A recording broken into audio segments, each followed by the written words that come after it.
Dans cette capsule, je te présente les trois doigts de Fleming. Dans les trois doigts de Fleming, on peut avoir le déplacement d'un conducteur, donc lorsque c'est nous qui allons le déplacer dans le champ magnétique, de 1, et de 2, lorsque j'applique une tension à ce conducteur-là, le déplacement qu'il va avoir grâce à son champ magnétique. Allons voir ça.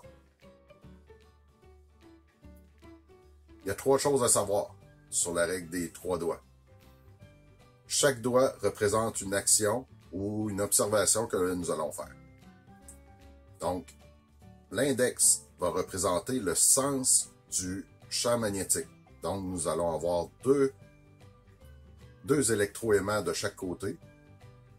Un va être le pôle nord et l'autre le pôle sud. Il va avoir un champ magnétique, il va avoir un sens. Donc, du nord vers le sud. Et notre index va pointer le sens de ce champ magnétique-là. Donc, du nord vers le sud. Le pouce va représenter le déplacement du conducteur qui est à l'intérieur du champ magnétique. Donc, nous allons voir lorsque nous allons déplacer le conducteur et lorsque on va appliquer une tension à ce conducteur-là, il va avoir un déplacement. Le majeur sera le sens du courant conventionnel dans le conducteur qui est à l'intérieur du champ magnétique. Donc, allons voir comment ça se produit. Premièrement, nous allons voir lorsque nous, on déplace le conducteur à travers ce champ magnétique-là. Donc, tout d'abord, nous pouvons avoir ici un champ magnétique. Chaque électroaimant a un pôle nord et de l'autre côté, on l'a créé avec un pôle sud. Donc, nous avons un sens du champ magnétique qui est du nord vers le sud. Mon index suivra ce champ magnétique-là. Nous allons supposer que le déplacement du conducteur, nous allons le prendre et le déplacer vers le haut. Donc, je le prends très bas et je vais le déplacer vers le haut. Il va traverser les lignes de champ magnétique. Donc, le pouce sera la direction de ce conducteur-là. Qu'est-ce qui va se produire? C'est que le sens du courant qui va se créer à l'intérieur de ce conducteur-là sera dans le sens de notre index. Donc, le courant ira dans ce sens-là. Donc, nous allons pouvoir observer que le sens du courant sera dans le conducteur. Si le conducteur que l'on prend et on le monte plus haut, le sens du courant sera dans ce sens-là. Observez bien qu'est-ce que je vais faire au niveau, lorsqu'on va faire descendre ce conducteur-ci. Je prends mon pouce et je lui dis, je retourne de bord. J'ai gardé mon sens de champ magnétique au niveau de l'index. Le conducteur va descendre. Donc, le courant circulant dans le conducteur sera dans ce sens-ci, cette fois-ci. On voit maintenant si on alimente ce conducteur-là par une source externe. Qu'est-ce qui va se produire? Avec la même règle.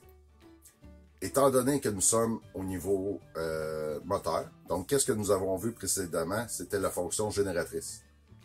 La fonction génératrice, c'est-à-dire qu'il y a une force externe, mécanique, qui fait bouger notre conducteur à l'intérieur du champ magnétique, ce qui produit une tension dans notre conducteur.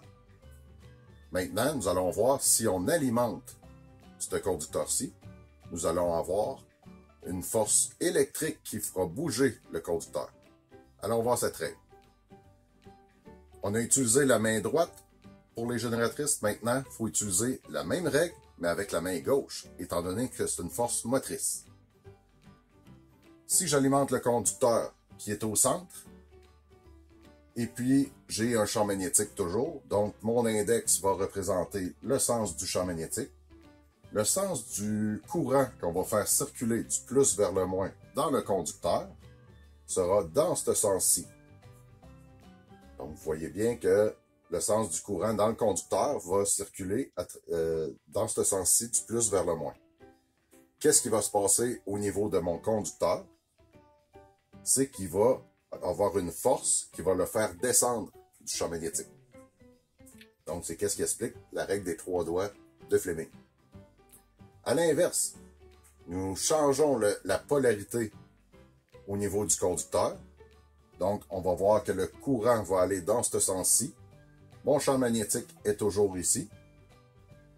Qu'est-ce qui va se produire au niveau du conducteur? C'est que le conducteur va monter.